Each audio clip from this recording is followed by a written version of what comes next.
নবীজি সাল্লাল্লাহু আলাইহি ওয়াসাল্লাম ইন্তেকাল করেছেন এবং তিনি ইসলামের জন্য দুইটা জিনিসকে রেখে গিয়েছেন। এক হচ্ছে কোরআন, আরেক হচ্ছে সুন্নাহ।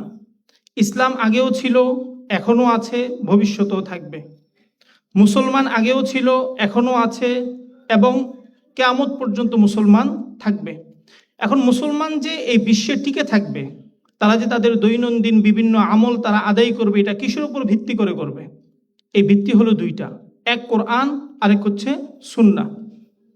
কিন্তু আমরা যদি দেখি আমাদের এই যে কোরআন এবং সুন্নাহ, এই কোরআন এবং সুন্নাহের ভিত্তিটা আসলে কি?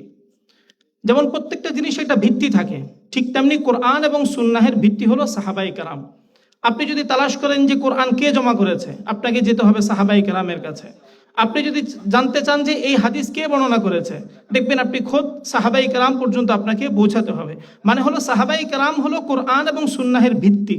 সুতরাং যদি কোরআন এবং সুন্নাহকে টিকে থাকতে হয়, তাহলে সাহাবায়ে কেরামের যে শান এবং যে মান, এটা টিকে থাকতে হবে। তো ইসলামের শত্রুরা আগেও ছিল, এখনো আছে, ভবিষ্যতেও থাকবে। ইসলামের মধ্য থেকে যারা আসলে মূর্খ শয়তান অথবা মূর্খ শত্রু, এরা দেখা যায় শুরুতে কোরআন এবং সুন্নাহের উপর আক্রমণ করে। যখন কোনো ব্যক্তি শুরুতে কোরআন এবং সুন্নাহের উপর আক্রমণ করে, তখন তার বাস্তবতা সহজেই শুরুতেই মানুষের কাছে স্পষ্ট হয়ে যায় যে সে কোরআন এবং সুন্নাহের সুস্পষ্ট বিরোধী এবং মানুষরা তার থেকে বিরত থাকে। কিন্তু ইসলামের মধ্যে যারা হলো ধূর্ত মুনাফিক, যারা হলো ধূর্ত শয়তান, এরা আসলে সরাসরি কোরআন এবং সুন্নাহের উপর আক্রমণ করে না, এরা মূলত আক্রমণ করে হলো সাহাবায়ে কেরামের উপর।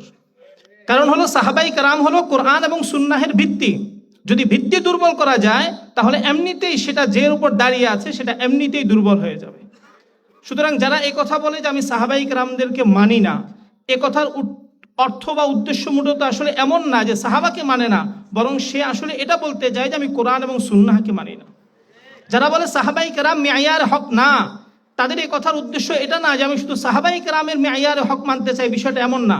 বরং বিষয়টা হলো এমন যে সে কোরআন এবং সুন্নাহকেই সে মেয়ার হক মানে না। এই জন্য আমাদের আকীদার কিতাব এবং আমরা যদি আমাদের ইমামদের দিকে লক্ষ্য করি, তারা সুস্পষ্ট ভাষায় উল্লেখ করে দিয়ে গেছেন যে সাহাবাদের সম্পর্কে যদি তোমাকে বলতেই হয়, ভালো কথা তোমাকে বলতে হবে। সাহাবায়ে কেরামদের সম্পর্কে কোনো ধরনের আলোচনা, সমালোচনা বা সাহাবায়ে কেরামের মধ্যকার ইখতিলাফ নিয়ে এই ধরনের মন্দ কিছু ছড়া, এগুলো কখনো উম্মতের জন্য জায়েজ নেই। তো আজকের আমার যে বিষয়বস্তু, সেটা হলো হযরত আলী রাদিয়াল্লাহু তাআলা আনহুর শ্রেষ্ঠত্ব, খেলাফতের অবস্থান এবং তার উপর আপত্তি এবং জবাব। আমরা যদি দেখি হযরত ওসমান রাদিয়াল্লাহু তাআলা আনহুকে শহীদ করার পর ইসলামের মাঝে বা তৎকালীন সময়ের মধ্যে একটা বিশৃঙ্খল পরিস্থিতি তৈরি হয়। তখন কেউ খেলাফতের দায়িত্ব হযরত তালহা রাদিয়াল্লাহু তাআলা আনহুকে নিতে বলেন, আবার কেউ বলেন যে হযরত জুবাইর রাদিয়াল্লাহু তাআলা আনহুকে নিতে। আবার এমন বর্ণনাও পাওয়া যায় যে তারা দুইজনে স্বেচ্ছায় বিষয়টা থেকে সরে যান। পরবর্তীতে যদি আমরা দেখি যে হযরত আলী রাদিয়াল্লাহু তাআলা আনহুর নিকটই ওদিকের বা জমহুর সাহাবায়ে কেরামের পেশ ছিল যে আপনি এটা গ্রহণ করেন। পরবর্তীতে হযরত আলী রাদিয়াল্লাহু তাআলা আনহু উনি খেলাফতের দায়িত্ব গ্রহণ করেন। এখন এখানে আমরা যদি দেখি যে হযরত আলী রাদিয়াল্লাহু তাআলা আনহু সম্পর্কে নবীজি সাল্লাল্লাহু আলাইহি ওয়াসাল্লাম কি বলেছেন। যেমন তিরমিজির হাদিসের মধ্যে এসেছে, নবী সাল্লাল্লাহু আলাইহি ওয়াসাল্লাম হযরত আলী রাদিয়াল্লাহু তাআলা আনহু সম্পর্কে বলেন, ইন্নাহু লা ইউহিব্বুকা ইল্লা মুমিন ওয়া লা ইবগিদুকা ইল্লা মুনাফিক। হে আলী, তোমাকে একমাত্র মুমিনই মহব্বত করবে এবং তোমাকে একমাত্র মুনাফিকই বিদ্বেষ করবে। অর্থাৎ আলী রাদিয়াল্লাহু তাআলা আনহুকে মহব্বত করা হচ্ছে ঈমানের দালালাত, আর তার প্রতি কোনো ধরনের বিদ্বেষ পোষণ করা হলো নেফাকের আলামত। এরপর আমরা যদি দেখি নবী সাল্লাল্লাহু আলাইহি সাল্লাম বলেছেন, আমা তারদা আন তাকুনা মিন্নি বিমানজিলাতি হারুন মিন মূসা। মূসা আলাইহিস সালামের কাছে হারুন আলাইহিস সালামের যে স্তর ছিল, হে আলী, আমার কাছে তোমার ঠিক একই স্তর। এরপর আমরা দেখি খাইবার বিজয়ের প্রাক্কালে নবী সাল্লাল্লাহু আলাইহি ওয়াসাল্লাম ঘোষণা করেছেন, লাউতিয়ান্না হাযিহি রায়াতা গাদান রাজুলান ইফতাহুল্লাহু আলা ইয়াদাইহি ইউহিব্বুল্লাহ ওয়া রাসূলুহু ওয়া ইউহিব্বুহুল্লাহু ওয়া রাসূলুহু। আগামীকাল আমি এই ঝান্ডা এমন এক ব্যক্তির হাতে দেব যার হাতে আল্লাহ তাআলা বিজয় দান করবেন। এরপর বলছেন, যিনি আল্লাহ ও তার রসুলকে ভালোবাসেন এবং ইউহিব্বুহুল্লাহু ওয়া রাসূলুহু, এবং আল্লাহ ও তার রসুলও তাকে ভালোবাসেন। এমনকি নবীজি সাল্লাল্লাহু আলাইহি ওয়াসাল্লাম তার প্রিয় কন্যা হযরত ফাতেমা রাদিয়াল্লাহু তাআলা আনহাকে হযরত আলী রাদিয়াল্লাহু তাআলা আনহুর নিকট বিবাহ দিয়েছেন। এরপর আমরা দেখি যে আলী রাদিয়াল্লাহু তাআলা আনহুর সিফিনের যুদ্ধের মধ্যে তার দলের ছিলেন হযরত আম্মার রাদিয়াল্লাহু তাআলা আনহু। তার সম্পর্কে নবীজি সাল্লাল্লাহু আলাইহি সাল্লাম বলেছেন, তাকতুলুহুল ফিআতুল বাগিয়া, বাগী দল তাকে হত্যা করবে। তো এগুলো থেকে আমরা যেটা বুঝতে পারি যে নবীজি সাল্লাল্লাহু আলাইহি ওয়াসাল্লামের কাছে হযরত আলী রাদিয়াল্লাহু তাআলা আনহুর একটা সম্মান, একটা মর্যাদা তার ছিল, এবং তিনি একবারে ছোট বয়স থেকে নিয়ে একবারে মৃত্যু পর্যন্ত নবী সাল্লাল্লাহু আলাইহি ওয়াসাল্লামকে খুব কাছ থেকে তিনি দেখেছেন। তো খেলাফতের দায়িত্ব গ্রহণ করার পরে তো এই বিষয় সম্পর্কে শিয়ারা অথবা আমাদের মধ্যেও কিছু ফেরকায়ে বাতিলা যারা, তারা কিছু আপত্তি তোলেন ওনার সম্পর্কে বা ওনার খেলাফত সম্পর্কে। প্রথম যে আপত্তিটা সেটা হলো আলী রাদিয়াল্লাহু তাআলা আনহুর খেলাফতের বিষয়ে সকলের ইজমা ছিল না। এ বিষয়ে যদি আমরা দেখি যে ইবনে তাইমিয়া রাহমাতুল্লাহি আলাইহি মিনহাজুস সুন্নাতি নাবাওয়িয়ার মধ্যে উল্লেখ করেন, ওয়া আলী রাদিয়াল্লাহু আনহু লাম ইউকাতিল আহাদান আলা ইমামাতিহি, আলী রাদিয়াল্লাহু তাআলা আনহু তার খেলাফত প্রতিষ্ঠার জন্য বা খেলাফতকে কেন্দ্র করে কারোর সাথে তিনি লড়াই করেননি। ওয়ালা কাতালাহু আহাদুন আলা ইমামাতিহি নাফসিহি, অথবা অন্য কেউ নিজেকে খলিফা দাবি করেও হযরত আলী রাদিয়াল্লাহু তাআলা আনহুর সাথে লড়াই করেননি। ওয়ালা দা আহাদুন ক্বাত্তু ফি জামানি খিলাফাতি আন্নাহু আহাক্কু বিল ইমামাতি মিনহু, এমনকি আলী রাদিয়াল্লাহু তাআলা আনহুর খেলাফতের যুগের মধ্যেও কেউ একথা দাবি করেনি যে সে হযরত আলী থেকে খেলাফতের অধিক উপযুক্ত। লা আয়েশা ওয়ালা তালহা ওয়ালা জুবাইর ওয়ালা মুআবিয়া ওয়ালা আসহাবুহু ওয়ালাল খাওয়ারিজ, না হযরত আয়েশা, না হযরত তালহা, না হযরত জুবাইর, না হযরত মুআবিয়া রাদিয়াল্লাহু তাআলা আনহুম, এমনকি খারিজিরাও পর্যন্ত এই দাবি করেনি। বাল কুল্লুল উম্মতি কানু মু'তারিফিনা বিফদলি আলীইন ওয়া সাবিকাতিহি বা'দা কাত্তি উসমান, ওসমান রাদিয়াল্লাহু তাআলা আনহুর পরে সকলে এই বিষয়ে একমত ছিল যে খেলাফতের উপযুক্ত হলো হযরত আলী রাদিয়াল্লাহু তাআলা আনহু। এমনকি আমরা যদি দেখি যে ইমাম যাহাবী রাহমাতুল্লাহি আলাইহি তারিখুল ইসলামের মধ্যে উল্লেখ করেছেন যে এমনকি খোদ হযরত মুআবিয়া রাদিয়াল্লাহু তাআলা আনহু তিনি নিজেও নিজেকে হযরত আলী থেকে উত্তম দাবি করতেন না। যেমন যাহাবী রাহমাতুল্লাহি আলাইহি উল্লেখ করেন, ক্বালা আবু মুসলিম আল খাওলানী রাহিমাহুল্লাহ তাআলা ওয়া জামাআতুন লি মুআবিয়া রাদিয়াল্লাহু তাআলা আনহু, যে একটা জামাত মুআবিয়া রাদিয়াল্লাহু তাআলা আনহুকে বলেন, আনতা তুনাজু আলিয়ান, আপনি তো আলীর সাথে মতবিরোধ করছেন, হাল আনতা মিসলুহু, আপনি কি মনে করেন যে তিনি তার আপনি তার সমপর্যায়ের? ক্বালা লা ওয়াল্লাহি, আমি এটা মনে করি না। ইন্নী লা আ'লামু আন্না আলিয়ান আফদালু মিন্নী ওয়া আহাক্কু বিল আমরি, আমি এটা জানি আলী আমার থেকে উত্তম এবং খেলাফতের জন্য সে আমার থেকে বেশি উপযুক্ত। ওয়ালাকিন আলাস্তুম তা'লামুনা আন্না উসমান কুতিলা মাজলুমান, কিন্তু তোমরা কি জানো না যে হযরত উসমান রাদিয়াল্লাহু তাআলা আনহুকে নির্মমভাবে হত্যা করা হয়েছে। ওয়া আনা ইবনু আম্মিহি, আমি হলাম তার চাচাতো ভাই। ওয়া আনা আতলুবু বিদামিহি, আমি তার হত্যার কিসাস দাবি করছি।